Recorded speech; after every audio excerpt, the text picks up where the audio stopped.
आज हम सिर्फ आंकड़ों की बात नहीं करेंगे, हम आंकड़ों के पीछे की कहानी को समझने की कोशिश करेंगे। ये एक ऐसी कोशिश है कि कैसे डेटा को शासन की एक कारगर रणनीति में बदला जा सकता है, खास तौर पर एक ऐसे विधानसभा क्षेत्र के लिए जो अक्सर नजरों से ओझल रहता है। हम बात कर रहे हैं मध्य प्रदेश के अलीराजपुर जिले में बसे जोबट विधानसभा क्षेत्र की। देखिए, ये सिर्फ चुनावी नक्शे पर एक निशान नहीं है, ये एक ऐसी जमीन है जिसकी अपनी एक बहुत ही गहरी सांस्कृतिक और राजनीतिक पहचान है। और आज हम इसी पहचान की परतें खोलेंगे। इस पूरे विश्लेषण के पीछे एक ही सोच है, चुनाव असल में शासन के लिए डेटा इंजीनियरिंग है। तो चलिए इसी नजरिए से आगे बढ़ते हैं। ये सिर्फ वोट जीतने का खेल नहीं है, बिल्कुल नहीं। ये एक सिस्टमैटिक अप्रोच है, लोगों की जरूरतें, उनकी उम्मीदें और उनकी शिकायतों को समझने का, ताकि शासन बेहतर हो सके। तो हमारा सफर कैसा रहेगा? सबसे पहले हम जोबट की जमीन को समझेंगे, फिर आंकड़ों में छिपी आवाज को सुनेंगे। इसके बाद हम वहां की शिकायतों, जनादेश की वजहों को जानेंगे और इन सब से शासन के लिए एक ब्लूप्रिंट तैयार करेंगे। और आखिर में राजनीति से परे इसके असल मकसद पर भी बात होगी। तो चलिए शुरुआत करते हैं जोबट की जमीन से, एक ऐसी जगह जो विरोधाभासों से भरी है। और यहीं की हकीकत को समझना यहां की राजनीति को समझने की पहली सीढ़ी है। जोबट की सबसे बड़ी सच्चाई क्या है? ये एक आदिवासी बहुल क्षेत्र है। यहाँ की करीब करीब 89% आबादी अनुसूचित जनजाति यानी एसटी है, जिसमें भील और भिलाला समुदाय सबसे ज्यादा हैं। और ये सिर्फ एक नंबर नहीं है, बिल्कुल नहीं, ये इस पूरे क्षेत्र की राजनीतिक पहचान का, आप कह सकते हैं, केंद्र बिंदु है। यहाँ की संस्कृति, भाषा, उम्मीदें, सब कुछ इसी सच्चाई से जुड़ा है। तो जमीनी हकीकत के बाद अब सीधे आंकड़ों पर आते हैं। चुनाव के नतीजे और वोटिंग के नंबर लोगों की भागीदारी और पसंद के बारे में हमें क्या बताते हैं? चलिए इस चुनावी सिग्नल को समझने की कोशिश करते हैं। 54.4% ये आंकड़ा था 2023 में जोबट के वोटर टर्नआउट का। और सुनिए, ये कोई एक बार की बात नहीं है, ये इलाका लगातार मध्य प्रदेश में सबसे कम वोटिंग वाले क्षेत्रों में से एक रहा है।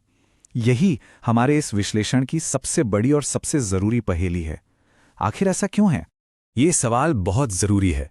जब करीब करीब आधे लोग वोट ही नहीं डाल रहे, तो उनकी ये खामोशी क्या कहानी कहती है? क्या ये उदासीनता है, या सिस्टम में भरोसे की कमी, या फिर ये एहसास कि उनकी आवाज से कोई फर्क नहीं पड़ता? इस खामोशी के पीछे हजारों अनकही कहानियां छिपी हैं।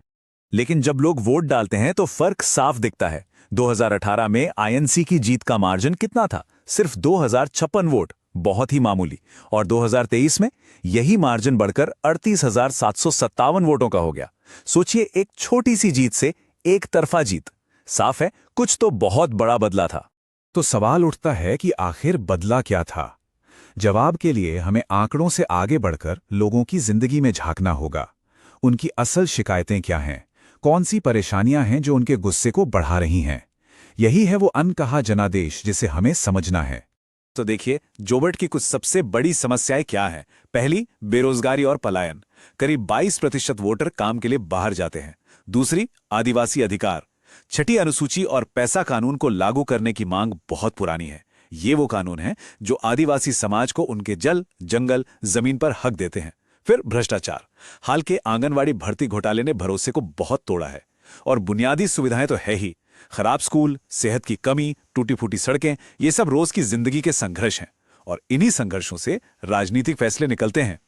और लोगों की भावना एक लाइन में सिमट जाती है, 15 साल में कोई विकास नहीं हुआ।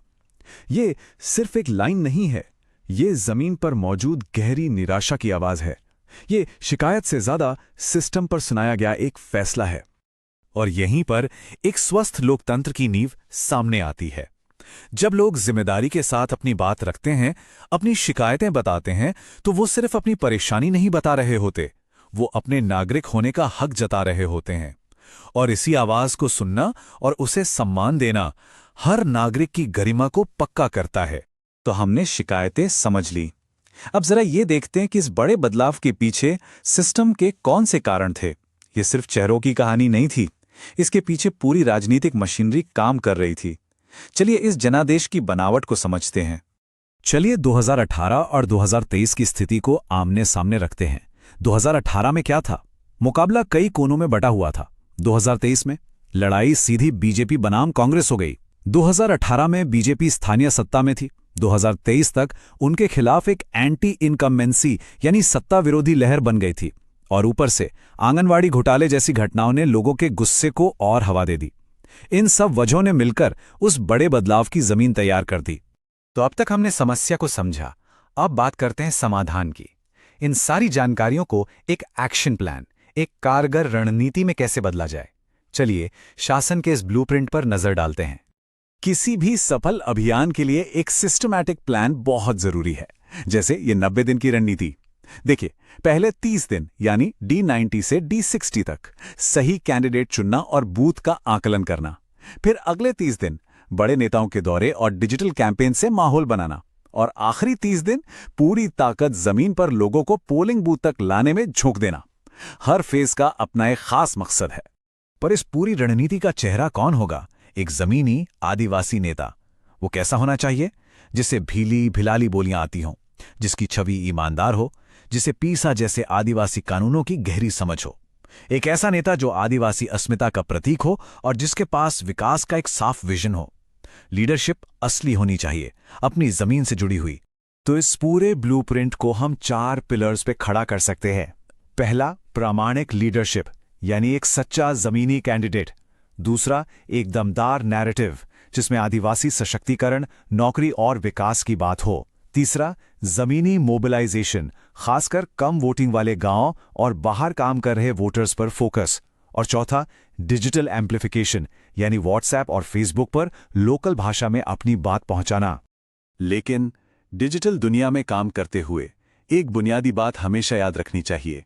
लोगों की प्राइवेसी और उनकी सहमति का सम्मान करना, ये सिर्फ कोई कानूनी जरूरत नहीं है, ये आज के दौर में भरोसा बनाने की पहली शर्त है। लोगों से जुड़ते वक्त उनकी इजाजत लेना और उनकी जानकारी को सुरक्षित रखना एक मजबूत रिश्ते की बुनियाद है। अब हम आते हैं इस पूरी बातचीत के सबसे अहम हिस्से पर, राजनीति से परे का मकसद। क्योंकि चुनाव जीतना तो एक पड़ाव है, मंजिल नहीं है। असली मंजिल तो एक असरदार और भरोसेमंद शासन देना है।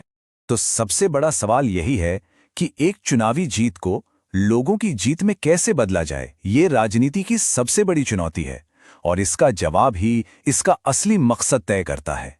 तो इस बात को समझना बहुत जरूरी है कि जनादेश कोई इनाम नहीं होता। ये एक कॉन्ट्रैक्ट है, नौकरियां देने का, बुनियादी ढांचा बनाने का और न्याय देने का कॉन्ट्रैक्ट। शासन में किए गए निवेश का असली रिटर्न यही है।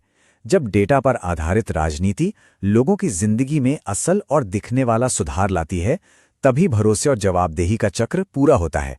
अगर आप एक जनकेंद्रित नेता बनना चाहते हैं और अपने क्षेत्र का उत्थान करना चाहते हैं, तो blueprintstrategies.ai से mgr@blueprintstrategies.ai पर संपर्क करें या 08042041602 पर कॉल करें। मकसद, राजनीति से परे।